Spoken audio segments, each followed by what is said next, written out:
Praise the Lord. ഉയർത്തെഴുന്നേറ്റ യേശു ക്രിസ്തുവിൻ നാമത്തിൽ ഏവർക്കും സ്നേഹവന്ദനം. പ്രിയപ്പെട്ടവരെ, യേശു ജീവിക്കുന്നു. യേശു ലോകത്തിൽ വന്നത് ഒരു മതസ്ഥാപകനായിട്ടല്ല. യേശു വന്നത് ലോകത്തിൻ്റെ രക്ഷകനായിട്ടാണ്. യേശു വന്നത് തന്നെ അയച്ച പിതാവിൻ്റെ ഇഷ്ടം ഭൂമിയിൽ നിറവേറ്റുവാനാണ്. പിതാവിൻ്റെ ഇഷ്ടം സകല ജനത്തിൻ്റെയും രക്ഷയാണ്, സകല ജനത്തിൻ്റെയും സമാധാനമാണ്, സ്വസ്ഥതയാണ്. ദൈവം സ്നേഹമാകുന്നു. ദൈവത്തിൻ്റെ സ്നേഹം യേശു കർത്താവ് ഭൂമിയിൽ വെളിപ്പെടുത്തി. ആമേൻ. യേശു ക്രിസ്തുവിൽ വിശ്വസിക്കുന്നവർക്ക് ഈ ലോകത്തിൽ ഒരു ജയകരമായ ഒരു ജീവിതമുണ്ട്. ഇന്നത്തെ ദൈവവചന ചിന്തയ്ക്കായിട്ട് നമുക്കൊരു വചനം വായിക്കാം. വിശുദ്ധ യോഹന്നാൻ എഴുതിയ സുവിശേഷം അതിൻ്റെ 14-ാം അധ്യായം 1-ാം വാക്യം. നിങ്ങളുടെ ഹൃദയം കലങ്ങിപ്പോകരുത്, ദൈവത്തിൽ വിശ്വസിപ്പീൻ, എന്നിലും വിശ്വസിപ്പീൻ. യേശു പറയുന്നു, നിങ്ങളുടെ ഹൃദയം കലങ്ങരുത്. യേശു ഒരിക്കലും നമ്മുടെ ഹൃദയവേദനയെ ആഗ്രഹിക്കുന്നില്ല. നമ്മുടെ ഹൃദയം സമാധാനത്തോടെ ഇരിക്കുവാനാണ് ദൈവം ആഗ്രഹിക്കുന്നത്. നമ്മുടെ ഹൃദയം സന്തോഷത്തോടെ ഇരിക്കുവാനാണ് ദൈവം ആഗ്രഹിക്കുന്നത്. ഹൃദയത്തിൽ വേദന കൊണ്ടുവരുന്നത് അല്ലെങ്കിൽ ഹൃദയം കലക്കുന്നത് ദൈവീക പദ്ധതിയല്ല. 27-ാം സങ്കീർത്തനം 3-ാം വാക്യം ദാവീദ് രാജാവ് പറയുന്നു, ഒരു സൈന്യം എൻ്റെ നേരെ പാളയമിറങ്ങിയാലും എൻ്റെ ഹൃദയം ഭയപ്പെടുകയില്ല. എനിക്ക് യുദ്ധം നേരിട്ടാലും ഞാൻ നിർഭയമായിരിക്കും. 10,000 സൈന്യം നിങ്ങളുടെ ഓപ്പോസിറ്റ് സൈഡിൽ നിന്നാലും യേശു ക്രിസ്തു ഹൃദയത്തിലുള്ള താങ്കൾ തനിയായിരിക്കും. അങ്ങനെയുള്ളവരോട് ഇന്നത്തെ ആലോചന പറയുന്നു, ഭയപ്പെടരുത്. ലോകത്തെ ജയിച്ച യേശു നിൻ്റെ ഉള്ളിലിരിക്കുമ്പോൾ എന്തിനു ഭയപ്പെടണം? എന്തിന് ഹൃദയം കലങ്ങണം? ജയാളിയായ ക്രിസ്തു നമ്മുടെ ഉള്ളിൽ വസിക്കുന്നത് കൊണ്ട് ആരൊക്കെ നമ്മെ തകർക്കുവാൻ ശ്രമിച്ചാലും യേശു ക്രിസ്തുവിൽ വിശ്വസിക്കുന്ന താങ്കൾ തനിയെ നിന്നാലും ഭയപ്പെടരുത്. വിജയം താങ്കൾക്കുള്ളതാണ്. നമുക്ക് വേണ്ടി യേശു തകർക്കപ്പെട്ടു. നാം തകരാതിരിക്കുവാൻ വേണ്ടി നമുക്ക് വേണ്ടി യേശു തകർക്കപ്പെട്ടു. നമുക്ക് വേണ്ടി യേശുവിൻ്റെ ഹൃദയം വേദനിച്ചു. നമ്മുടെ ഹൃദയം വേദനിക്കാതിരിക്കാൻ വേണ്ടി നമുക്ക് വേണ്ടി സകലവും യേശു കർത്താവ് ചെയ്തു കഴിഞ്ഞു.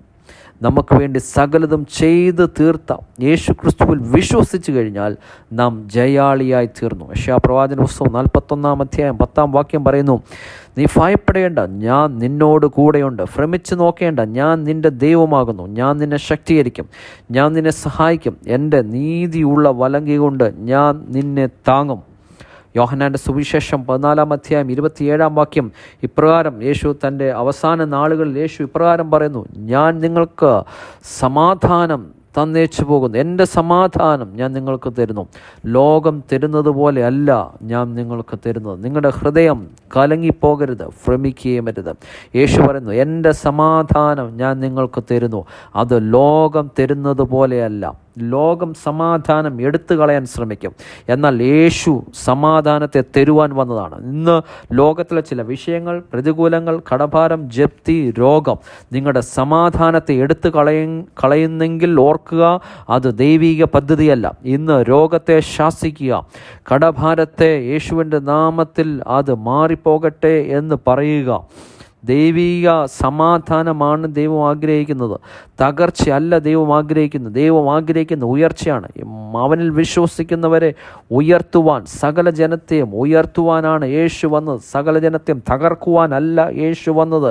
ഹൃദയത്തിൽ ആശ്വാസവും സമാധാനവും തരുവാനാണ് യേശു വന്നത്. അതുകൊണ്ട് ഭയപ്പെടരുത്, ഭ്രമിക്കരുത്. വചനം പറയുന്നു, ഞാൻ നിൻ്റെ ദൈവമാകുന്നു. ഞാൻ നിൻ്റെ ദൈവം. നമ്മുടെ ദൈവം അത് ഭയപ്പെടുത്തുന്ന ദൈവമല്ല. ഭയപ്പെടേണ്ടതിന് ദാസ്യത്തിൻ്റെ ആത്മാവിനെ അല്ല ദൈവം നമ്മുടെ ആക്കിയിരിക്കുന്നത്. അബ്ബാ പിതാവേ എന്ന് വിളിക്കുവാൻ തക്കവണ്ണമുള്ള പുത്രത്വത്തിൻ്റെ ആത്മാവിനെ ദൈവം നമ്മുടെ ഉള്ളിലാക്കി. ആയതിനാൽ നാം ദൈവത്തിൻ്റെ മക്കളാണ്. നാം അവൻ്റെ മക്കളായതിനാൽ നാം ഭയപ്പെടേണ്ട. നമുക്ക് നല്ലൊരു അപ്പനുണ്ട്. ഹല്ലേലൂയ. അപ്പോസ്തലനായ പൗലോസ് ഫിലിപ്പിയ സഭയോട് പറയുന്നു, ഒന്നിനെക്കുറിച്ചും വിചാരപ്പെടരുത്, എല്ലാറ്റിലും പ്രാർത്ഥനയാലും അപേക്ഷയാലും നിങ്ങളുടെ ആവശ്യങ്ങൾ സ്തോത്രത്തോടുകൂടി ദൈവത്തെ അറിയിക്കത്രേ വേണ്ടത്. എന്നാൽ സകല ബുദ്ധിയും കവിയുന്ന ദൈവിക സമാധാനം നിങ്ങളുടെ ഹൃദയങ്ങളെയും നിലവുകളെയും ക്രിസ്തുയേശുവിങ്കൽ കാക്കും. ഒന്നിനെക്കുറിച്ചും വിചാരപ്പെടരുത്. ഇപ്പോൾ കടന്നു പോകുന്ന സാഹചര്യങ്ങളെക്കുറിച്ച് വിചാരപ്പെടരുത്. വിചാരപ്പെട്ടിരിക്കരുത്. നിങ്ങളുടെ വിചാരം യേശുവിലേക്ക് കൊടുക്കുക, നിൻ്റെ ആവശ്യങ്ങൾ യേശുവിലേക്ക് കൊടുക്കുക. എല്ലാറ്റിലും പ്രാർത്ഥനയാലും അപേക്ഷയാലും നിങ്ങളുടെ ആവശ്യങ്ങൾ സ്തോത്രത്തോടുകൂടി ദൈവത്തെ അറിയിക്കുക. അത്രയും വേണ്ടത്. ഏത് വിഷയമാണോ പ്രാർത്ഥനയാലും അത് ദൈവത്തെ അറിയിക്കുക. നാം സമാധാനത്തോടിരിക്കുക. സകല ഹൃദയങ്ങളെയും നിലവുകളെയും അറിയുന്ന ദൈവം നമ്മെ സമാധാനത്തോടെ ഇരിക്കുവാൻ അവൻ നമുക്ക് ഭാഗ്യം തന്നിരിക്കുക.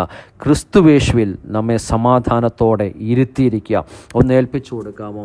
കർത്താവിൻ്റെ മുമ്പിൽ ഒന്ന് സമർപ്പിച്ചു കൊടുക്കുക. കർത്താവേ, പലപ്പോഴും ഹൃദയവേദനയോടുകൂടി കടന്നു പോകുന്നു. പലപ്പോഴും സാഹചര്യങ്ങൾ പലപ്പോഴും ഹൃദയത്തിൽ വേദന കൊണ്ടിടുന്നു. എന്നാൽ എൻ്റെ സാഹചര്യങ്ങൾ എല്ലാം നീ അറിയുന്നല്ലോ. സകല വിഷയങ്ങളും നിൻ്റെ കയ്യിലോട്ട് ഇട്ടു തരിക. സകല ആവശ്യങ്ങളും നിൻ്റെ കയ്യിലോട്ട് ഇട്ടു തരിക. നീ സകലത്തിലും ഞങ്ങൾക്ക് വേണ്ടി ജയാളിയായി തീർന്നല്ലോ. ഞങ്ങൾ പൂർണ്ണമായി അങ്ങിൽ വിശ്വസിക്കുന്നു. ഞങ്ങൾക്ക് വേണ്ടി ജയാളിയായ യേശു ക്രിസ്തുവിൽ ഞങ്ങൾ ചാരുന്നു. ഞങ്ങൾ ലോകത്തിൽ ചാരുന്നില്ല. ലോകത്തിൻ്റെ വാക്ക് വിശ്വസിക്കുന്നില്ല. ഞങ്ങൾ ദൈവവചനം വിശ്വസിക്കുന്നു. ദൈവവചനം ഞങ്ങൾ പൂർണ്ണമായി വിശ്വസിക്കുന്നു. വചനം ഞങ്ങൾ വായിക്കുന്നു. അത് ഞങ്ങളെ തകർക്കുവാനല്ല, ഞങ്ങളെ ഉയർത്തുവാനാണല്ലോ. ദൈവത്തിൻ്റെ വചനത്തിൽ വിശ്വസിക്കുന്ന ഞങ്ങൾ തകരത്തില്ല. ഞങ്ങൾ ഉയർച്ച തന്നെ പ്രാപിക്കും. ഞങ്ങൾ താഴ്ച പ്രാപിക്കത്തില്ല. ഞങ്ങൾ വാലല്ല, ഞങ്ങൾ തലയായിത്തീരും. ഇന്ന് ഈ വചനം ശ്രദ്ധിച്ച പ്രിയപ്പെട്ടവരെ തൃക്കരങ്ങളിലേക്ക് സമർപ്പിക്കുന്നപ്പ യേശുവിൻ നാമത്തിൽ പ്രിയപ്പെട്ടവർക്ക് വേണ്ടി പ്രാർത്ഥിക്കുന്നു. ഇവർ നേരിടുന്ന വിഷയങ്ങൾ യേശുവിൻ നാമത്തിൽ മാറിപ്പോകട്ടെ. ജയാളികളായി തീരട്ടെ. ക്രിസ്തുവിലുള്ള ജയോത്സകരമായ ജീവിതം നയിക്കുവാൻ ഞങ്ങളെ അവിടുന്ന് സഹായിക്കണം. അതിനായിട്ട് ഞങ്ങളെ ഒരുക്കിയിരിക്കുന്ന കൃപയ്ക്കായിട്ട് സ്തോത്രം. അനുഗ്രഹിക്കുന്നു യേശു ക്രിസ്തുവിൻ നാമത്തിൽ തന്നെ പിതാവേ, ആമേൻ. ആമേൻ. കർത്താവായ യേശു ക്രിസ്തു നിങ്ങളെ ധാരാളമായി അനുഗ്രഹിക്കട്ടെ. God bless you all. Amen, amen, amen.